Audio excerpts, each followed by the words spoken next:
How's it going, everybody? This is Jacob Hunt with Hunt's Hot Takes. This is going to be episode 2 of the NFL season 2020. And today we're going to dive into our top 3 MVP candidates. We're going to list our obvious quarterback MVP candidate, who we think has the best chance at winning that award. We're going to look at a non-quarterback candidate, which is highly unlikely, but we're still going to dive into that. And then we're going to kind of list our dark horse MVP candidate, who maybe no one's keeping an eye on, but they should. And then, of course, we will jump into the NFC Divisions and rank those just like we did last week with the AFC. And also, just like last week, I'm joined again with Mark Milam over there in Kansas. Mark, how's it going this week, man? Pretty good, brother. How about yourself?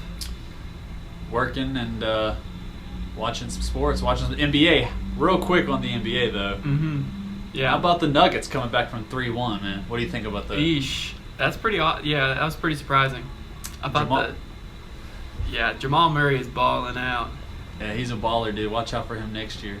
But let's go ahead and jump in. I'll kind of kick us off with our MVP candidates this year.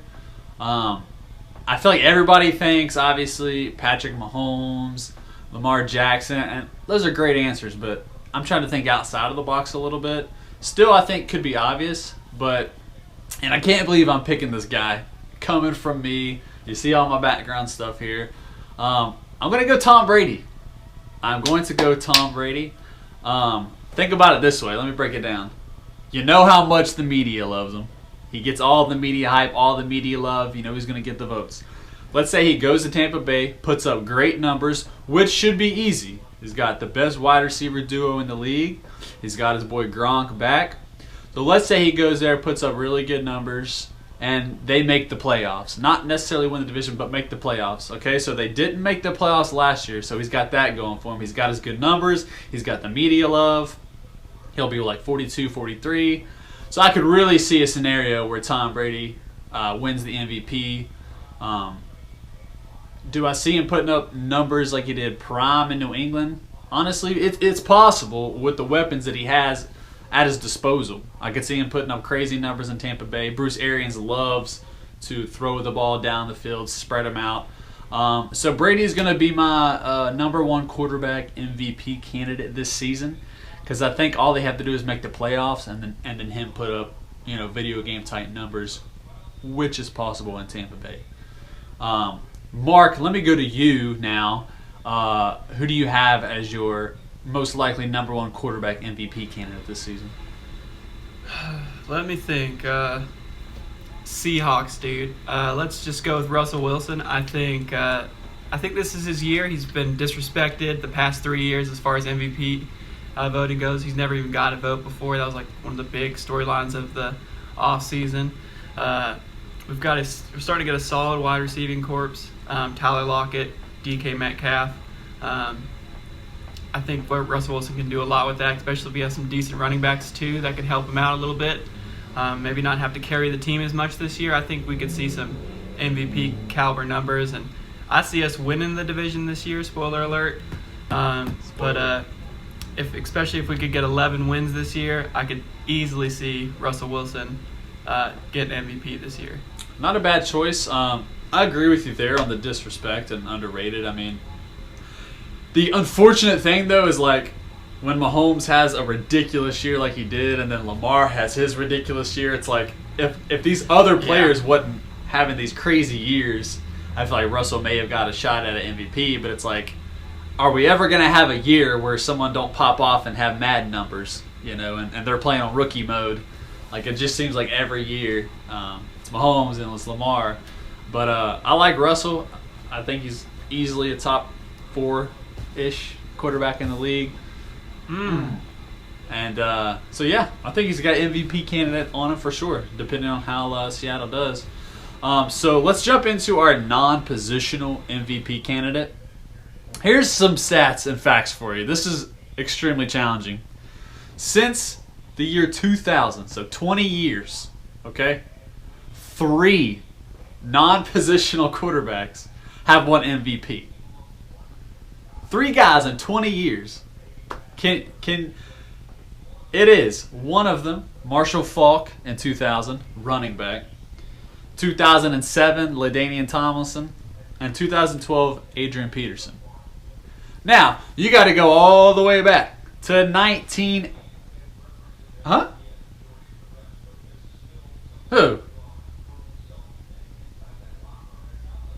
Oh, you are right. That's Seattle shout out right there. All right, so 4 running backs in the past 20 years. You got to go all the way back to 1984-85 for the last defensive player to win MVP, Lawrence Taylor. Mark, can you tell me the last time a wide receiver has won MVP?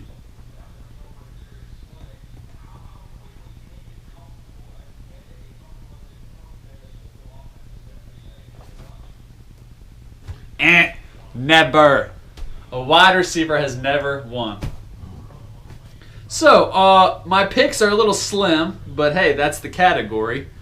I don't even want to say a receiver because apparently it's impossible. So I will go running back.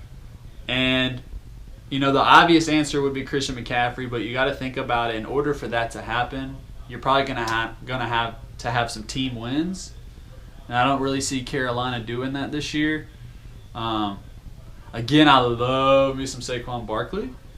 But again, I just don't see the Giants getting the win totals. So it's like, how's he going to win MVP?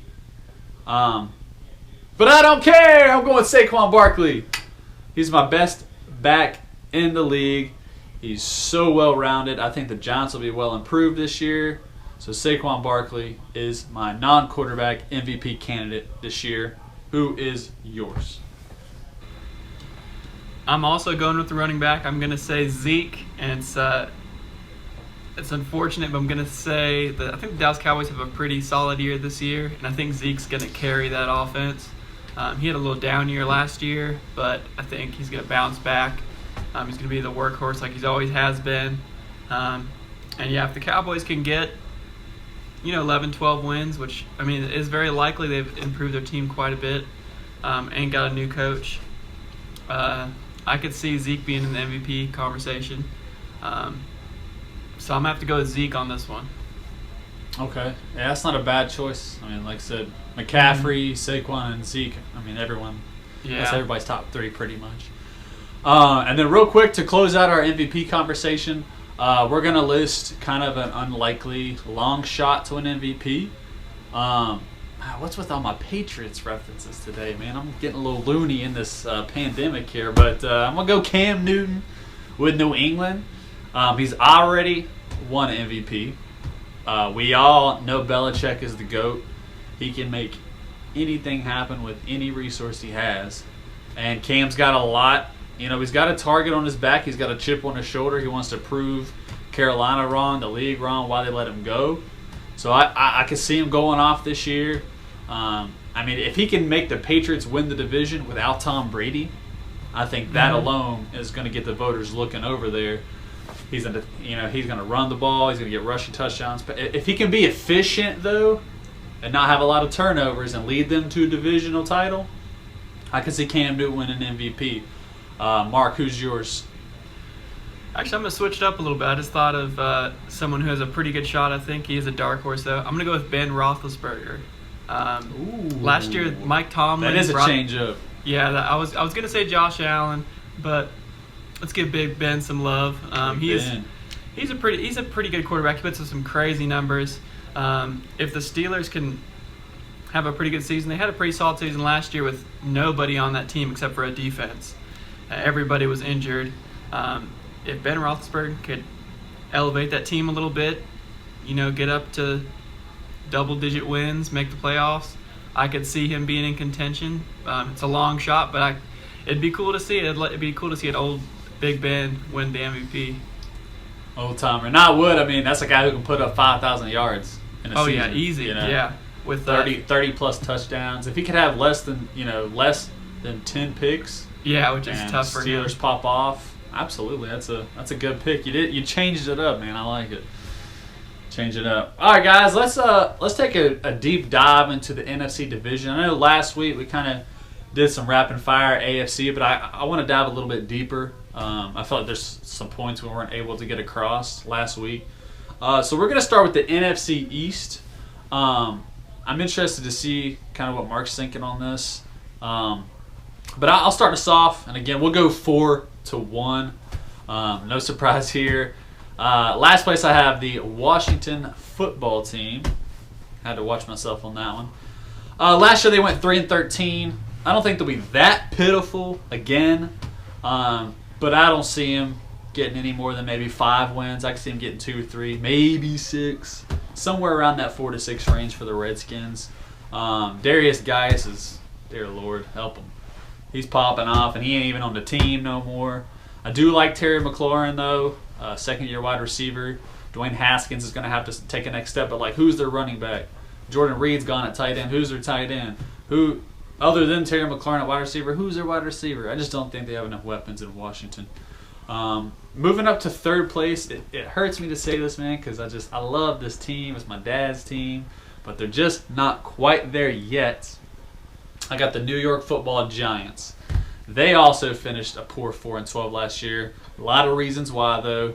This year, I think they are more consistent. Barkley stays healthy. Daniel Jones has a full season. If Sterling Shepard, Golden Tate, Darius Slayton at wide receiver, Evan Ingram at tight end, this team's all about health. If they can have that whole offense all season, they may be a sleeper. And I feel like every year I'm like, the Giants are my sleeper, the Giants are my sleeper. But they really are. I mean, it's really about health and defense for the Giants. I'm high on Daniel Jones this year, so I'm excited to see what they do. Obviously, they'll have more than 4 wins. I could see them again, if they're healthy and the defense plays well, I could see 8-8, 7-9 out of the Giants in third place. So, Mark, let me swing it to you and get your your fourth and third place in the NFC. So you got. Yeah, I'm in agreement with you. I think it's going to be the Redskins are going to come in last. Ron Rivera's got a tough job ahead of him. Basically they just don't really have anybody. Their defense hasn't been good for years. Their offense is struggling. Dwayne Haskins he didn't have a great rookie year. He was kind of just up and down. I mean, if he can be more on the upside, it might be better. But I don't see him getting past 5 wins. And then, I got to go with the Giants. Not much better, honestly. I'm still not sold on Daniel Jones. The best he did last year was the preseason. And I think he had like one really solid game last year that I can remember. But, but if you can give Saquon Barkley the ball 20 times a game, you could probably squeeze out a good 7 wins. I can see that. 25 times. He needs it 25, 30. Yeah, he needs it. He needs it 30, 40, 50. Real quick. How many times you can get the guy the ball. I thought you were high on Daniel Jones. No. I'm undecided. Last year Danny I wasn't. Dime and Jones, baby. Yeah, that was all you last year. But no. I remember after the preseason though, I was like, okay, let's give this guy a shot, and then he just kind of sputtered out. But I had him on my fantasy team, man. He really disappointed me. He's got to make that up. Okay. Let's move to the top of the division. Interested to see how you have it here. Last year is the Eagles who won it at 9-7. Dallas somehow went 8-8. I just don't understand it with them. But this year, man, listen. I just want to say there was a post on Facebook, and it was like Fox Sports, and it was like, who's going to win the NFC East? A couple of guys I know on Facebook commented on it, and I commented on it, and I said the Eagles. Right? Sometimes I like to give Dallas fans a hard time. In the moment, I was like, yeah, I see Eagles win it again. Before the podcast, I thought about it. Who did I want to pick? It hurts me to say this, man, but I will take Philadelphia Eagles finishing in second place in the division. Here's why. Wentz already has a soft tissue injury. Man, can we pray for Carson Wentz? Miles Sanders at running back, I love him this season as the tailback, but if he goes out, who's running back? I mean, Alshon Jeffrey's not there. Deshaun Jackson's injury prone. Their rookie Jalen Reagor out of TCU, I think. Don't quote me on that. He's hurt a little bit too. It's just, man, Philly just seems to always be missing pieces. I think Wentz is still the best quarterback in that division, but man, Dallas is just too daggone talented. I mean, every single year it's 8-8, 10-6, something like that. eventually they're going to have to live up to their potential, right? I mean, eventually they're going to have to get 11, 12 wins. And this is the year, finally, I think. Dak's in a contract year. There's finally no Zeke drama in the offseason. They drafted CeeDee Lamb, so they have a great wide receiving core. Still have one of the best lines. Defense is rising. And most importantly, Jason Garrett is gone. I think Mike McCarthy is an upgraded coach. You got to give Dak, I think, a little bit more reign in the offense. Let him do some audibles out there. Let him kind of free roam. I think he's kind of good on the move like that. And I think finally the Cowboys will win the division this year. I can see about 11 wins from Dallas. And I'll give the Eagles about 10. So I think it'll be close. But I think a couple injuries may inhibit, I don't know the freaking word, Philly from ultimately winning the division. So give me Dallas first, Philly second. Who you got? I'm in agreement with you again, man. I think this is the Cowboys' year to win the division. I don't know how they haven't been the top of the division for the past 2-3 years. I mean, they have so much talent on that team. It's insane, and I really think Jason Garrett was holding them back. I think Mike McCarthy is the guy to kind of change things around for him, get that team rolling. Their defense I think it's very solid. Offense is even better, especially if Dak's playing well. And yeah, like you said, if they get him rolling out of the pocket a little bit, maybe some read options, just to pick up a first down, just give the other team something to think about. That could make the Dallas Cowboys pretty deadly. And you always got Zeke in the backfield, so that's a big plus. Yeah, and the Eagles, they just cannot. They just keep missing pieces. Their receiving corps, their defense. Carson Wentz can't stay healthy. I mean, it's a nightmare for them because they have so much potential as well. And they have one of the best coaches in the NFL, in my opinion. But man, they are just bad luck. Yeah, I mean, we agree on that division top to bottom. Mm-hmm. Again, anything can happen with the Eagles and Cowboys. And again, trying to stay healthy, they may be sneaky there, but for the most part, I like what you got. Moving on to the NFC West. This one's really difficult for me just because, I think the past 3 seasons, maybe, there's been a different winner every time. Obviously, the Niners won last year. The Seahawks had their reign there for a couple years. The Rams obviously went to the Super Bowl not too long ago. So it's Cardinals are on the upswing. And I really am trying to stay away from picking the exact order as it finished last season. It's so easy to do that. I'm trying to mix it up a little bit. So I'm going to do that with the NFC West. Last year the Cardinals came in last at 5-10. Not going to happen again. So I actually am going to go with the Los Angeles Rams, finishing last in that division. They went 9-7 last season. Gurley's gone, and I know people will say he was hurt. So why would it make a difference if he's there or not? I still think it will. They have unproven talent in the backfield. Their RB1's probably going to be a rookie in Cam Akers. They lost Brandon Cooks. Again, always hurt, but still losing a weapon. You got Cooper Kupp. He gets hurt a little bit too. Robert Woods is consistent. I'm really not there on Goff still. I know he went to the Super Bowl and put up numbers, but I really think he's a system. I think he's a system quarterback, and that term gets thrown around a lot. I just don't see Goff as a baller. I don't see him as a dog. I don't see him as elite. He can just put the team. I mean, he can do it all. I don't see that. He needs help. And the Rams' defense obviously is not as good as it was when they went to the Super Bowl. They have Aaron Donald, but eventually he's going to have to decline too. I mean, that year's coming soon, I think. I mean, he's already in his 30s. I believe so. So I'm going to take the Rams finishing last in that division. They've been spiraling since that Super Bowl loss. And then third place, going to go with the Arizona Cardinals. Super high on them this year. I love what Murray can do. Obviously, the addition of the second best receiver in the league, in my opinion, DeAndre Hopkins. Christian Kirk, Larry Fitzgerald's always there. Kenyon Drake really popped off at the end of last season. So their offense is going to be very, very good, I think, under Cliff Kingsbury. Their defense, I don't know much about their defense. It's one of the situations where I think if they could kind of be middle of the pack, maybe 13-ish in the league, I think that would be good enough to sustain some success this season. So all in all, I have the Rams last, honestly. 6 wins for the Rams. Just a crazy bad season for them. And then Cardinals, again, I could see about 8-8, somewhere around that Giants level for me. So Cardinals 3rd, Rams 4th. Where are you at there with the NFC West? I'm in agreement with you. I think the Rams are going to come in last, Cardinals 3rd. But I think it's going to be really close. I know it's my division, but I think this is going to be the best division in football next year.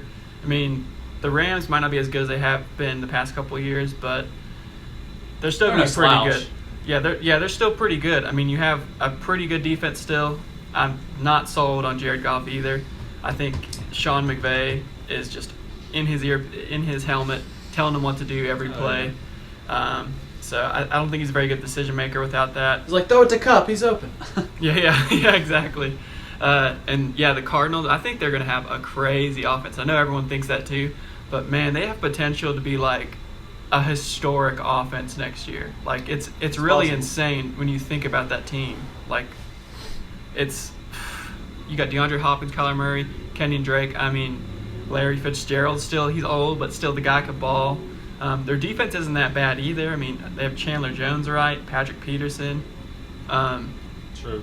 So there are some things working in their favor. So I could see them getting 8 wins, Rams 7. But I think the whole division's gonna be stacked top to bottom, in my opinion. No, I agree. Even with me having the Rams in last, again, I didn't have them at 4 wins. You know, I could say 6 or 7 out of them. So top 2 for NFC West. Man, I've been thinking about this because I don't think that the Niners are going 13-3 again. I don't think that. But I also still feel like they may be more talented top to bottom than the Seahawks. Last year there was only a 2-game difference. Niners 13-3, Seahawks 11-5. So, I'm going to take a win from the Niners and give it to the Seahawks, meaning 12-4 for each. A little tiebreaker scenario. But give me the Niners first, because I know you're going Seattle first, and we are going to disagree. So give me Seattle second, and I'll give you a little reason why. Obviously, I don't think Russell will struggle. He's a baller. But your boy here, not really sold on the backs. I'm not really sold on Chris Carson. I feel like he may be underrated like Russell. But I feel like he ain't in that upper echelon for sure. But I think honestly they need to put the ball in Wilson's hands more anyways. You know what I mean? Like let him throw it 25, 30 times a game. Like Seattle's always been a run team. I feel like if he took over and like threw it as much as like the elite guys, that might actually be better for y'all. But honestly, it kind of just comes down to defense for me. San Francisco's defense is elite, stout. Obviously, y'all have the better quarterback, but I think the Niners have a great rushing attack. They got the second best tight end in the league, and George Kittle. They got some weapons on the outside, as of Seattle. But again, I think it's going to be neck and neck the whole season. Probably will come down to a tiebreaker in Week 17. But just to flip the coin, give me the Niners first place, Seattle second. Mark, please take the floor and fill us in on why Seattle will win the division. Well, good prediction. Yes, I think the Seattle Seahawks are going to win the division next year. I think both teams are going to be very good. I kind of thought for a while that the 49ers were going to fall off kind of like the Rams did last year. Yeah, me too. But yeah, their team is still pretty good. I'm not sold on Garoppolo yet. No. I think he's just mediocre. He's just really riding off that defense. But that defense is very, very good. So, and they've pretty much kept it together. They've lost a couple offensive weapons, but like I said, if you have a defense that good, you can still easily win 10+ games. Right. But the Seahawks, my friend, I think we'll win 11 games this year. Russell Wilson's going to carry us again. Last year he did have to carry the team because we had our running backs kept getting injured. He was third in the league in passing TDs. No one throws the ball more accurately than Russell Wilson. In my opinion. he doesn't just throw dink and dunk passes like Drew Brees. No, he doesn't. He's throwing it down. He's throwing it down the field. I've heard many people say has the highest deep ball accuracy of anyone in the league. No, he does. I saw that today, actually. Okay, so I'm glad you agree with that. But our defense does need some work. Our defensive line is just atrocious, and I hope we can get Jadeveon Clowney or somebody in free agency to help us out. But our secondary is pretty solid, not the best. Hopefully it's going to be top 10 at least. And we added Carlos Hyde this offseason. So I'm really have high hopes, especially with the receiving corps, that we're going to be pretty – I would love to be top 15 in offense because we're usually in the latter half. But and we still get those wins. But if we can be top 15, I could see big things for the Seahawks this year. Yeah, Carlos Hyde is a pretty sneaky pickup. I mean, he ran for 1,000 yards in Houston last season. So if that can kind of take the load off of Carson on a couple downs, keep him healthy. DK Metcalf, I feel like everyone's just kind of waiting. They're just waiting for him to pop off and kind of reach that elite status, and it could be this season. Tyler Lockett's super consistent as well in fantasy and in real life, which is the same thing to me. Because if you're doing well in fantasy, you're doing well in real life. So that's that, man. That's the NFC West. Let's go to the NFC North, where again, it would just be super easy to say it's going to be the exact same finishes, but I'm going to twist it up a little bit. So last season, the poor Lions, as usual, came in last at 3-12 and won. They got a tie, but Matthew Stafford was hurt the majority of the season. I think he actually played 8 games, so he played half the season. So obviously, if you play 16 games, they win more than 3 games. Matthew Stafford now, the lines may be atrocious, but let's give Stafford his due. He can ball. I mean, he can throw the football. With that being said, I'm going to go with Chicago last, and I'll tell you why. I know there's some Bears fans out there. I'm just not that impressed with the Bears, obviously. I mean, let's start with the quarterback position. You don't even know who your quarterback's going to be. If it is Trubisky, he can't even make it to the third read. He's over there stressing out, throwing incompletions. Like, he can run, he can hit his first read, but he's not a progression kind of guy yet. And how long are you going to wait? Then you bring in Nick Foles, who everybody just thinks is the next second coming. But I've said from day one, even when he won the Super Bowl, the dude is a backup quarterback. He's a system quarterback. He ain't this top-tier guy that everybody's paying all this money for. He's also gotten hurt recently. So I don't even think it matters. Whoever the quarterback is there, I still think you're going to finish last. I really don't like Chicago's running situation. David Montgomery's their best back, but he got hurt, and he still heavily has to prove himself. Tariq Cohen's only good pass catching, flex, punt return kind of guy.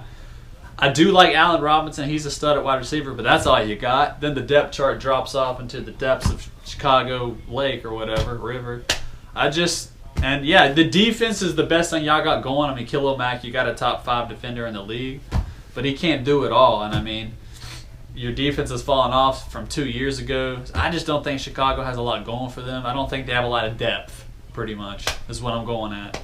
And so I'll take the Bears finishing last, man. Give me Detroit for third, man. Come on, Detroit. Prove me right. Matthew Stafford has a great year. They drafted DeAndre Swift. He can help out Kerryon Johnson in the backfield. They can have a little 1-2 punch going there. Kenny Golladay, Marvin Jones, TJ Hawkinson. You can see that Detroit obviously has more talent on offense. I mean, this is an offensive league here. So give me Detroit finishing third, honestly. Maybe 7 wins for Detroit, 6 wins for Chicago. What do you got, Mark? NFC North, 3rd place, 4th place. Yeah, so last place is kind of a toss-up for me, I think. I could easily see the Lions coming in last, so that's who I'm going to go with. Matt Stafford can ball. Everyone knows that. And they've got some good receivers, but that defense is pretty terrible. I don't like Matt Patricia as a head coach. I think he's way better as a defensive coordinator. It's just not a good fit. The team's going to fall apart. Matt Patricia's going to lose his job next year. So I'm going to go with them last. The Bears aren't going to be much better, but I think Matt Nagy – is that his name, Matt Nagy? Yeah, that's him. I think that's how you say his name. But I like him as a coach. I'm not saying he's a great coach, but he is pretty creative and offensive minded. Yeah. I think they started last year to have Mitchell Trubisky get outside the pocket and run a little more, and that seemed to work for him. They actually won a couple games towards the end of the season, but we don't even know if he's starting, and Nick Foles could just be the starter, and he could stink up the place just like he did in Jacksonville. But their defense is pretty good, so really it's just their defense, in my opinion, that's going to take them over, just a win or two over the Detroit Lions. Nice. Second place again, man. Last year Vikings 10-6, Packers 13-3. Pretty good season from both. Great season from Green Bay. I just want to somebody help me understand why all of a sudden, just randomly out of thin air, Aaron Rodgers isn't good anymore. I mean, are you getting that vibe too? Social media, everything. Apparently, in ESPN's top 146 football executives and personnel, he's the seventh best quarterback in the league. Apparently, Aaron Rodgers, the bad man, seventh. Okay, I don't understand it. They just went. How are they going 13-3 last season in the NFC Championship game, and now all of a sudden he's just not that good anymore? Y'all are crazy, man. I'm taking the Packers first. Again, it's still Aaron Rodgers' division. Until someone proves me otherwise, I'm taking Green Bay. 13-3 again, maybe not, but definitely 11. I could see 11 wins. 12 wins would be like a really good scenario. 11-5 for the Green Bay. Could win the division. Aaron Jones, one of the best backs in the league, proved it last year. Devontae Adams, also underrated in a sense of top receivers in the league.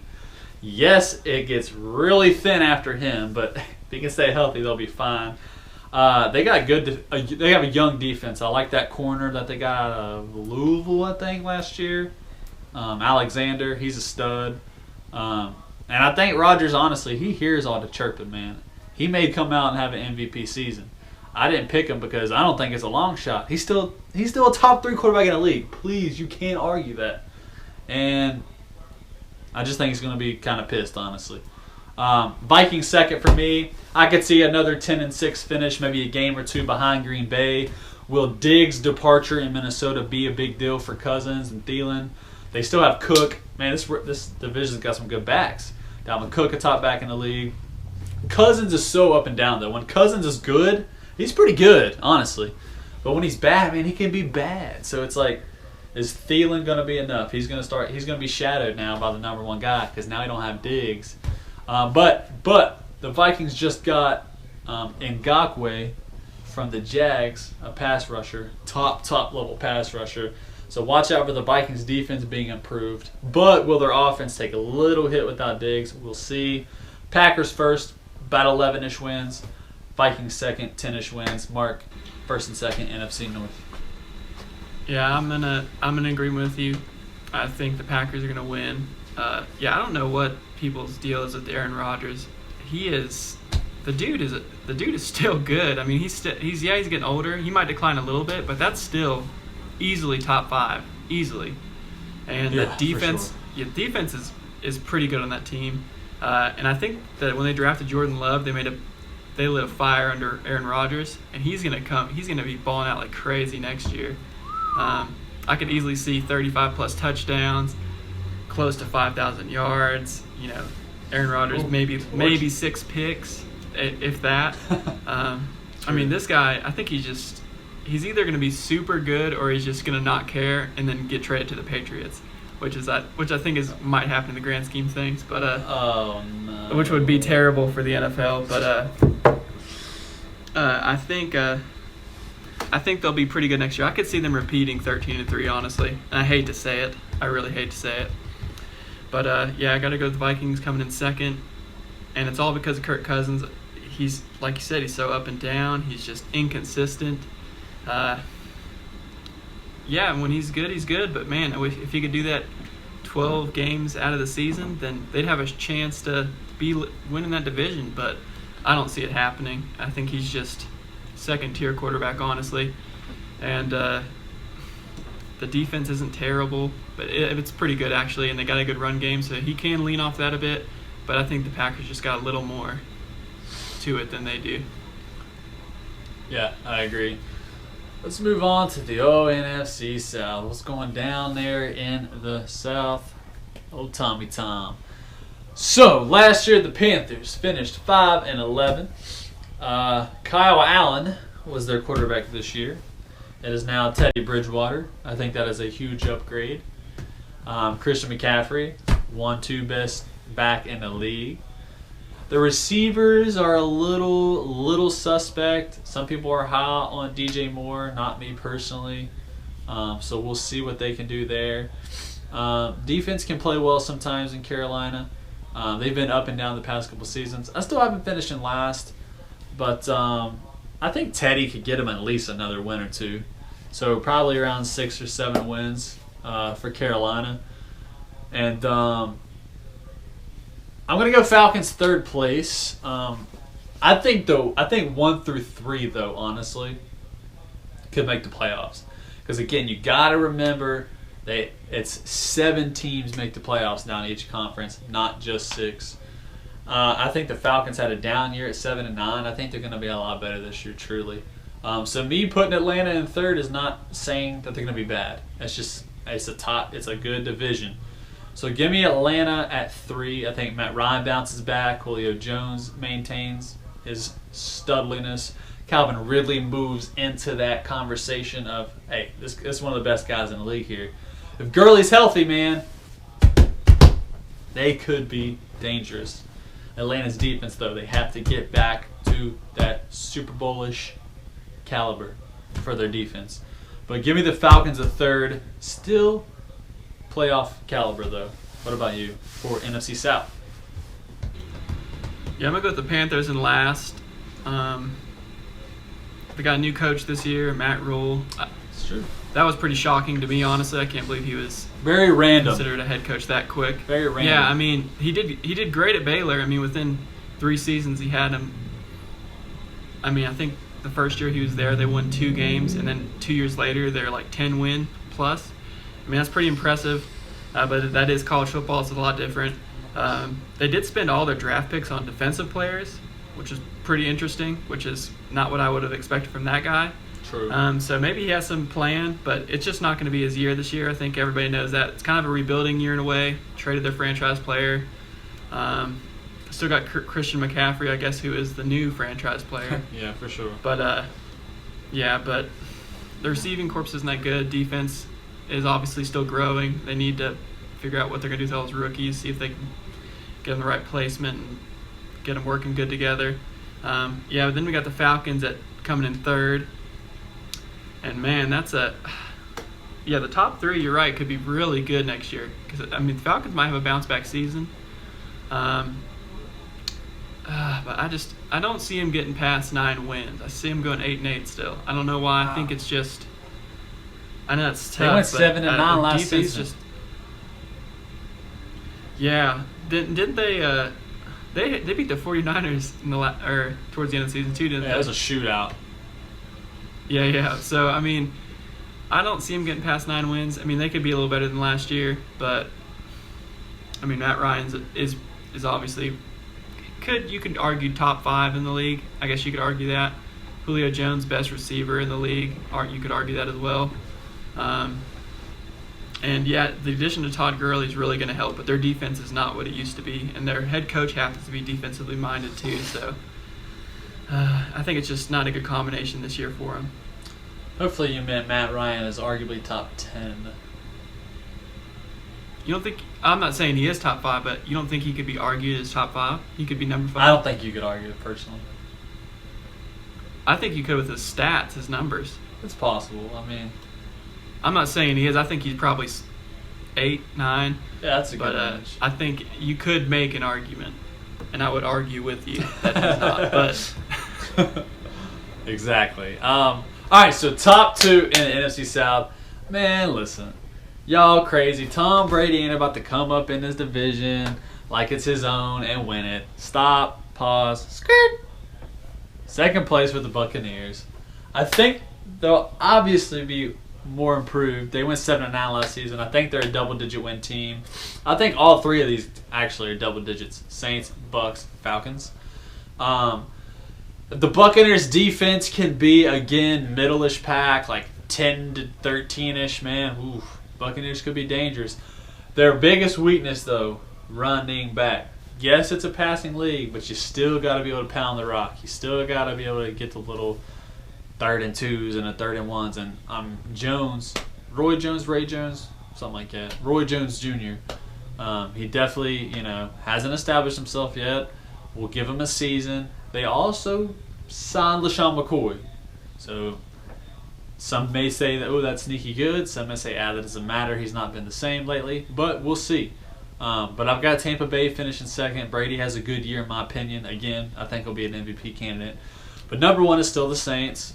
They still have Drew Brees. They got the best receiver in the league, in Michael Thomas, who just broke crazy history numbers last season.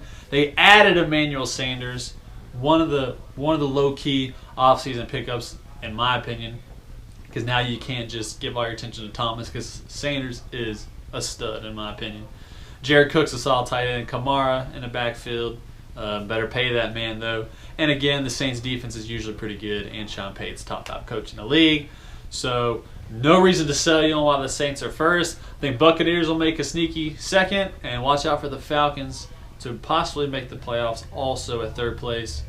Do you have something different, Mark, for the NFC South?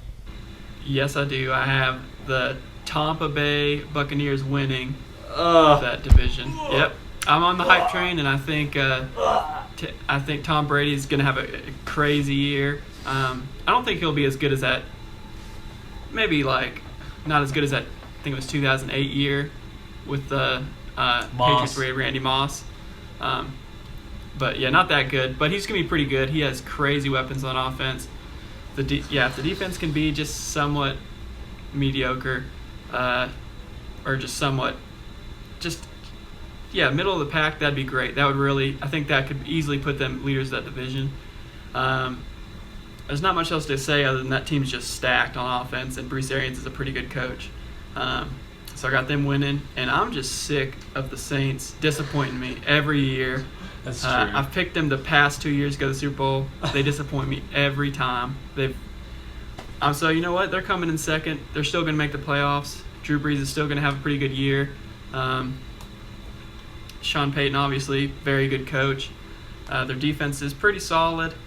And, Michael Thomas they might be able to carry that team. He might be able to carry the team by himself, especially if they don't get Alvin Kamara signed. But, I see them coming in second. And I hope they prove me wrong this year, because I would love to see Saints in the Super Bowl, see Drew Brees get one more championship. But they're probably going to disappoint me again, so let's just take them at second. They stay choking. Or they either choking or they getting ripped off, one of the two. But guys, that'll do it for episode 2, Hunt's Hot Takes, NFL 2020 season. Oh my gosh, we're 1 week away from Texans Chiefs Thursday Night Football. Yes, I'm just so relieved. You have no idea. But Mark, before I end the show, I just want to ask you. I was thinking of something while you're talking about the Bucks. What are the odds? How interested, or what would happen if we had Patriots Bucks in the Super Bowl? Ooh, that'd be crazy. That might be the most watched Super Bowl ever. Possibly. That would easily be. Yeah. I don't know who I'd want to root for, honestly. I really don't. I think I'd root for the Patriots. Patriots, yeah. I'm just not a Kane I like Bill fan. Belichick. I do love Belichick too, though. But yeah, that's kind of just fun food for thought. Patriots. That's not my Super Bowl pick. Lord Jesus. We'll maybe get into that next episode. But guys, thanks for tuning in. Thanks for watching. Again, please like and follow the Facebook page. Subscribe to the YouTube channel. Comment and let us know your MVP candidates. Tell us we're crazy for choosing that person. Let us know some of your division winners. And we just really enjoy it. Give us the support. We love sports. We love NFL. We love talking it. So, Mark, thanks again for joining me for episode 2. And we'll be back next week predicting the week 1 matchups and maybe a couple other things along with it. So, guys, I appreciate it. Thanks again. This is Hunt's Hot Takes. We'll see you next time.